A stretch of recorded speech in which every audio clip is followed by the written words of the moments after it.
Thank you very much. At the end of the last session, there was a question that suggested that we might have an overeducated populace in light of the most recent election. I'm not entirely sure about that one. Maybe an over-credentialed populace, but the work of education continues. I'm very glad that the concept of the imagination has been so frequent here and not just relegated to our session on the arts. It's reassuring. I'm always insecure around philosophers and theologians, so I'm already feeling the interdisciplinary love.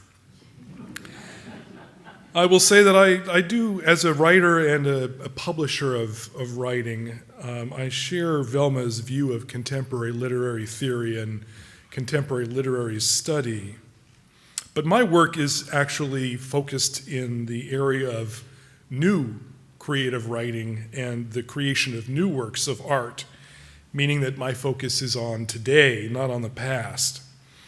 Or to put it in the words of the immortal Flip Wilson, mine is the church of what's happening now. And so I suppose in one sense, by definition, I'm a professional optimist. My work is to go out and find the art that's being made, the art that's worthy of attention, to say, the work is here, deal with it. Don't hide your head in the sand. Or in the immortal example of the famous Dr. Johnson, Dr. Samuel Johnson, when he was once challenged to respond to Bishop Berkeley's theory of idealism, in which the world was really just an illusion in our minds, stepped towards the nearest rock and said, I refute it thus. I refute it thus. I point to the work itself. That's my job. So forgive me for a little bit of optimism here. I do think there are two fundamental problems with art in the context of the theme of this convocation. And these problems will further prove your suspicions that artists are thoroughly disreputable, subversive types. The first is that art, if it's really looked at carefully, mostly seems to work through revolution, to quote the word that Father Michael raised. Looking at any particular time period, and particularly the movement of one style to another, the method of art really seems to be patricide. The killing of the fathers, the revolution, the kind of overturning of what's come before. Just when we got to the high Renaissance, Leonardo and Michelangelo, then come the Mannerists, So just when we have this kind of ideal of perfection and roundedness and kind of completeness and wholeness, come these artists who start contorting and twisting and elongating the world. I mean, they were bad Mannerists, if you ask me. Sorry, that's not a very good pun. Just when we have neoclassical order in the 18th century, we've got the Romantics to come and bollocks up the works and go frolicking among the daffodils. Art seems to work through revolution, through patricide and matricide. So how do we deal with that? Of course, the other issue raised by our theme is evangelization, and that's a word which I hope would give any artist, and maybe even most especially a Catholic artist, what we used to call the willies. Art is not about didacticism. If a work is didactic, it is no longer art. Art works through indirection, through the attraction toward the puzzling out of meaning of a complex, ambiguous work, not through the dispensing of propositional truth. So we already have two big problems between art and our theme. So let me tackle them each in turn. Stewardship, the whole idea of stewardship of knowledge. I think one of the things that always puzzles us about art, and most especially in our own time, is how to cope with these changing styles. Yes, when we look back towards the past, we're able to see things kind of smoothed out.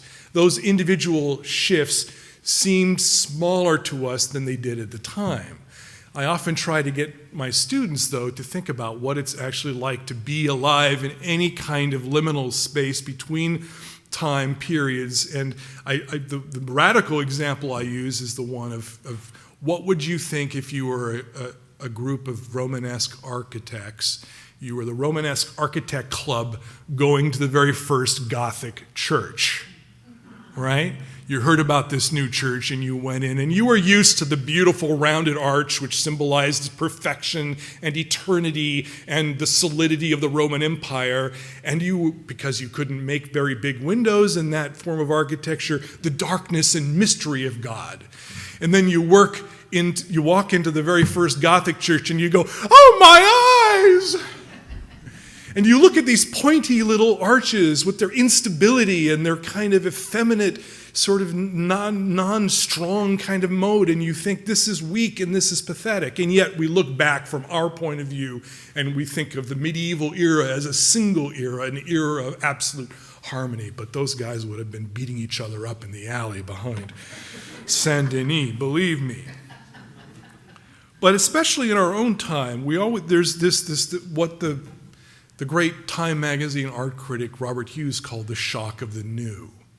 And it's always most difficult for us to deal with the present moment because the present moment hasn't been digested. We don't have that perspective on it anymore. And so we tend to be tempted towards the narrative of decline. The work of the present moment doesn't match up to the great heroes of the past. We haven't had time to step back and see what will last. That's natural. So there's an element of it that's commonsensical, but there's also an element of alienation towards the notion that we live in a modern era. Well, every era's present moment was modern to them. And so I think one of the things that really sets us off is a lack of understanding of how art's language changes and why it changes and why it must change. And I think to really cut the topic short because of time restraints, it's very simple. One of the reasons why art has to proceed by revolution is that we are fallen creatures. We use a language for a while and it becomes hardened and calcified. The truth, which is elusive, escapes it because it becomes rote and repetitious. And to some extent, we need revolution.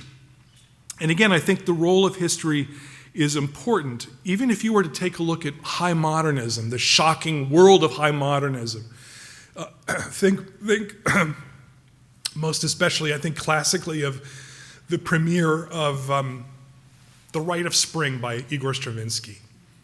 When The Rite of Spring came out, it caused a riot. There were people sort of taking each other's top hats and smashing them down over each other's heads and whipping out their sword canes and challenging each other to duels and throwing tomatoes onto the platform. There was this notion that the music, which was full of dissonance, was decadent and primitive. And yet, in the light of history, it's possible to step back. And it's possible, for example, to step back and look at Stravinsky himself and understand, when you look at his biography and you look at his music as a whole, that he was an incredible traditionalist whose favorite composer was Mozart, who pointed out that dissonance was not something he invented, that there's plenty of dissonance in Mozart if you know where to hear it, and what dissonance can do for us to balance out our appreciation of harmony. And you can look at the way Stravinsky returned to his Eastern Orthodox faith and the way that he cited tradition. So again, history gives us some perspective on these things. I think at a deeper level, what Stravinsky was doing, what T.S. Eliot was doing, what D.H. Lawrence was doing, what Pablo Picasso were doing in this high modernist period was responding to a world that had lost a sense of religious awe and mystery and the sacred, and increasingly etherealized it in a kind of world of ideal paintings of nymphs and goddesses frolicking around. They realizing that faith and religion and the sacred had been sentimentalized and abstracted away. And there was a desire to get back to blood and flesh and sexuality and a kind of inchoate desire for an incarnate vision of the world.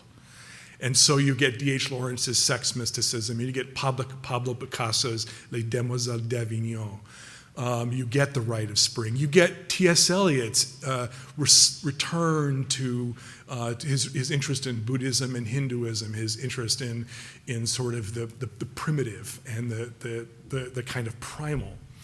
And again, we can see this in perspective. Now we see someone like Eliot and Stravinsky, we see, oh, they're safe, they became Christians. But nonetheless, at heart, that era was still longing for something powerfully religious, the powerful religious questions. And this is one of the things about art that kind of reminds us of continuity is an important value, but continuity sometimes involves a kind of historical leapfrogging. That sometimes the way that we reappropriate the past is not by continuing it, but by going back behind. One of my favorite quotes is by the late Cardinal Henri de Lubac, who suggested that to get away from things that parade themselves as tradition and which are ultimately just rote, calcified, static, inert things, we need to go back to the most distant past, which will reveal itself to us as the nearest present. I think that's true in the arts. I think it's true in theology. I mean, the Neo-Thomists went back to Thomas. Von Balthasar and the Ressourcement went back to the patristics. This is the nature of how tradition becomes a living thing, is some of this revolution, some of this antagonism. It is part of a larger, deeper sense of what appropriating a tradition and what stewardship should mean. Tradition is a living thing. Many of you know Yaroslav Pelikan's famous quote, "Tradition is the living faith of the dead. Traditionalism is the dead faith of the living." But he goes on to say very interestingly, tradition lives in conversation with the past while remembering where we are and when we are, and that it is we who have to decide. I love that. Tradition lives in conversation with the past, remembering where we are and when we are. Traditionalism supposes that nothing should ever be done for the first time, so that all that is needed to solve any problem is to arrive at the supposedly unanimous testimony of this homogenized tradition. That's not tradition. That's traditionalism. That's the ideology of tradition. That's not the living tradition. And it was T.S. Eliot who really reminded us of the importance of understanding tradition as a continuity that involves us. You can't step off of history and look at history from some Archimedean point.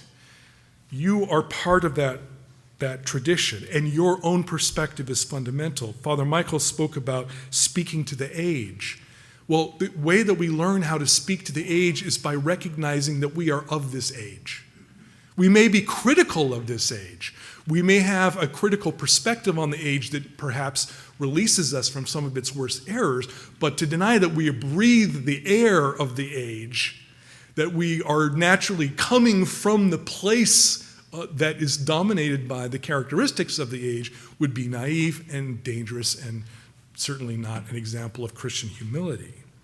So Eliot's famous essay, The Tradition and the Individual Talent, reminds us that the poet of the present moment changes the tradition. The new work that comes out enables us to see all the past in a different light. It's as if all these past works are sort of panels that all slightly turn when we create the new work. I think one way to look at culture is to remember of the importance of needing to actually make new culture, and to not be so despairing about the time we live that we step back and we become critics only. We become spectators, not participants in the life of our own culture, in the making of new culture.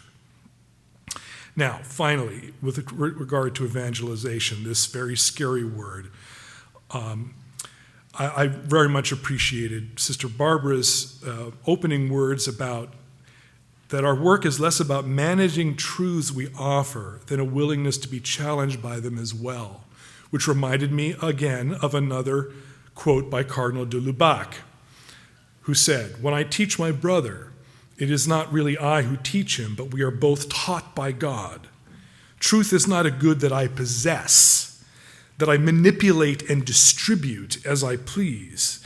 It is such that in giving, I must still receive it. In discovering it, I must still search for it. In adapting it, I must continually adapt myself to it.